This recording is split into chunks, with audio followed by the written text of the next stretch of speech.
Olá, meus amores, tudo bem com vocês? Não sei a hora que vocês estão vendo isso, então eu vou parar de falar bom dia, boa tarde ou boa noite, tá bom? Mas vamos lá, gente, olha só. Antes de mais nada, eu acho importante a gente falar, não tem diretamente a ver com a matéria, mas eu acho importante falar. Nas últimas semanas, nós vimos dois casos super importantes de racismo que foram presenciados, vistos, ouvidos pelo mundo inteiro. O caso do João Pedro, que teve a sua casa alvejada por 74 tiros, tá? E tomou 4 tiros nas costas, aqui na favela do Salgueiro. E o caso de George Floyd, um homem negro dos Estados Unidos também, quer dizer, um homem negro também dos Estados Unidos, que foi assassinado covardemente depois de ter sido enforcado por 8 minutos. Tudo isso gravado, tá? Ambas as ações foram feitas pelo Estado, foram feitas por agentes do Estado, foram feitas pela polícia, tá? Por essa razão, eu venho aqui falar que nós devemos lutar contra o racismo. Além de ser contra o racismo, devemos ser antirracistas, tá? Então, deem voz a pessoas pretas, ouçam pessoas pretas falarem. Elas sabem muito, elas têm muito a passar pra gente, tá? Então, vidas negras importam, sim, hoje e sempre, tá? Nós devemos falar sobre isso, não é assunto de escola sem partido. É assunto que deve ser tratado na escola, sim, é assunto que deve ser tratado nas aulas, sim. Racismo mata, tá? E a luta é para que essas pessoas não morram e muito menos morram só por conta da sua cor de pele, tá? Então agora vamos para a aula. Gente, espero que vocês estejam bem, bebendo suas aguinhas, lavando as mãozinhas, fazendo as coisinhas de vocês, tá? Fico muito feliz se vocês estiverem bem, qualquer coisa mandem mensagem pra mim. Mas enfim, hoje a aula é sobre SEI e a Rússia, tá? O que significa isso? O que eles implicam? Tem a ver com o leste europeu, professor? Exatamente, Paulo, tem muito a ver com o leste europeu. Inclusive, recomendo que vocês assistam a aula de leste europeu depois de assistir essa aula de Rússia, porque vai dar uma explosão de cabeça para vocês, vai fazer mais sentido, tá? Então vocês vão falar assim, meu Deus, era por isso que você falou isso, tal, não sei o que é isso, não quer. Então, exatamente, é isso, tá? Então vamos lá. Vamos começar pelo começo, tá? Não o começo da Rússia, porque faz muito tempo, mas o início da União Soviética. A União Soviética surge a partir da Revolução Russa, tá bom? A Revolução Russa, liderada por Lenin, tá? Ocorreu em 1917, tá? E tornou a Rússia socialista. A Rússia se tornou socialista a partir da Revolução, tá? Da Revolução liderada por Lenin. Mas, professor, quais foram os feitos da União Soviética logo assim que ela se tornou socialista? Porque alguns feitos têm que acontecer, né? Claro, é claro que tem que acontecer. Então vamos lá, gente, olha só. Quando a União Soviética ela se estabelece como socialista, o que acontece? As primeiras coisas, reforma agrária, tá? Reforma agrária, o que seria reforma agrária? Terras para todo o mundo, tá? Então não haverão mais grandes latifundiários, mais grandes senhores de terra, tá? Todos podem ser donos, vão receber aval do Estado para serem donos de uma parte da terra, de uma pequena parte da terra para produzir para si, para produzir para a economia, enfim. Além disso, vamos ter os confiscos das propriedades privadas, ou seja, grandes propriedades privadas vão ser confiscadas, principalmente propriedades da Igreja Ortodoxa da Rússia, tá? A Igreja Ortodoxa vai se levantar contra a União Soviética, tá? Por essa razão. Além disso, as estatizações dos meios de produção, que seriam isso? As indústrias deixando de ser privadas e se tornando públicas, se tornando estatais. O Estado é dono dessas indústrias, ok? Além disso, há também a saída da Rússia da Primeira Guerra Mundial. Um parêntese, a Rússia foi um dos primeiros países a dar direito às mulheres, tá? a votarem e a serem tratadas como ser humano minimamente, tá? A Rússia é a primeira a fazer isso, as mulheres vão ter direito ao voto e muitas outras coisas. Enfim, vamos lá. Só que Lenin, como eu falei, é um líder adorado, um líder querido, tá? Um líder que se preocupava com o povo, morre em 1924, tá? 7 anos mais ou menos após o começo da Revolução Russa, tá? Então, a partir disso, o Lenin morre e quem assume o poder é Stalin, depois de uma discussão, de uma treta com Trotsky, que possivelmente vocês vão ver isso na aula de história. Possivelmente não, vocês vão ver, o professor Vicente vai passar para vocês. Mas enfim, vamos lá.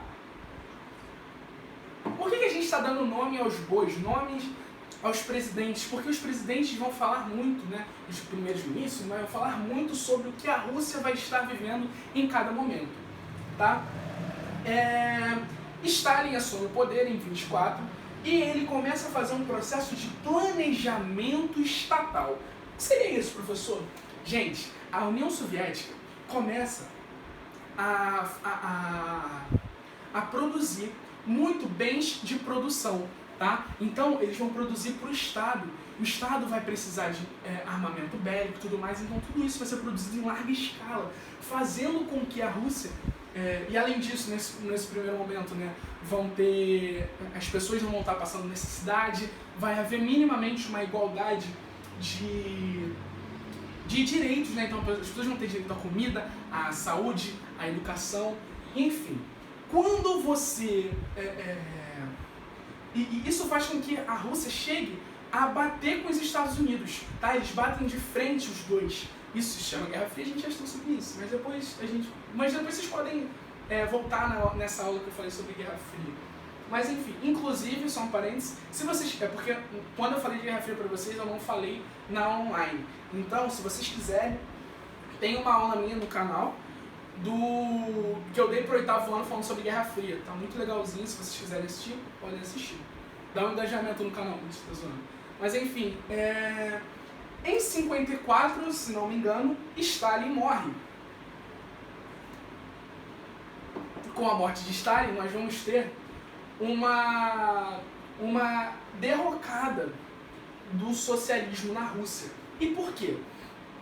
Porque a partir da década de 60, 70, os Estados Unidos começam a produzir muita tecnologia, tá? Muitos bens de consumo, então aspiradores de pó, televisão e etc. vão ser todos eles criados nos Estados Unidos. E isso é importante, porque isso facilita a vida dos seres humanos. São bens de consumo duráveis? São bens de consumo duráveis, mas são bens de consumo que movimentam a economia, de certa forma, tá? E dá trabalho para as pessoas começam a trabalhar a partir disso também, né? Porque você precisa de pessoas que montem as coisas e tudo mais, enfim. E nesse mesmo período, a Rússia estava passando por uma fome absurda para grande parte da população. Então a maioria da população da União Soviética vai estar passando fome. Muito irônico, porque lá em 1917, a promessa era que a Rússia deixasse de ter miséria, deixasse de ter fome, que tivesse minimamente condições iguais, tá? Outro parênteses, não estou fazendo juízo de valor de nenhum sistema, tá? Acredito que o capitalismo tenha pontos bons e pontos ruins, tal qual o socialismo tem pontos bons e pontos ruins. Não estou fazendo juízo de valor de nenhum dos dois. Voltando. Então, a Rússia começa a investir pesado na indústria bélica, pesado, enquanto, além da indústria bélica e da indústria de bens de produção, o que eles fazem também? Eles começam a investir não, uma ala burocrata da Rússia, da União Soviética, está com todas as regalias possíveis. Então, enquanto a maior parte da população está passando fome, uma pequena parte da população está no bem bom, entende? Então tá curtindo a vida, né, por assim dizer, e tá comendo, o que naquela época na Rússia era quase impossível de se ver, ok? Então vamos lá.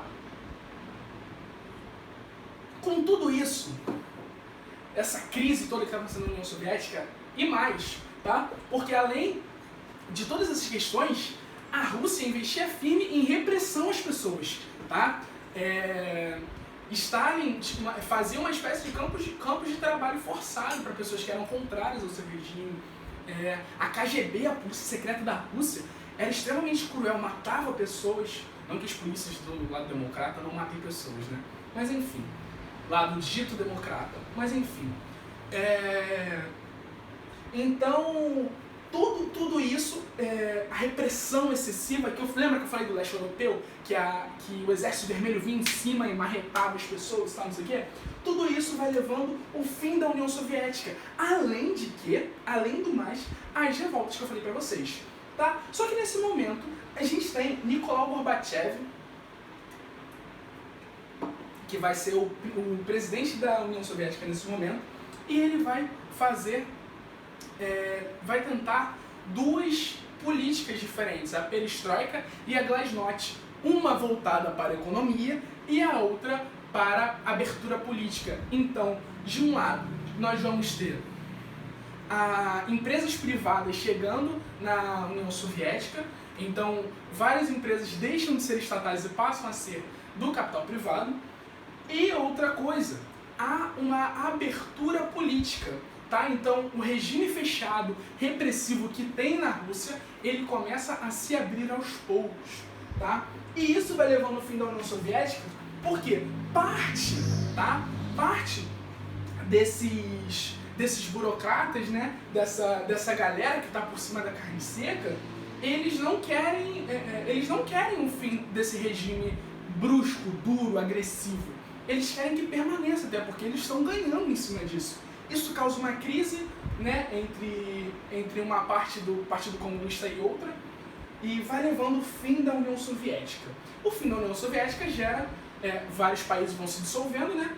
Então, logo depois é criado as comunidades independentes, tá? A CEI,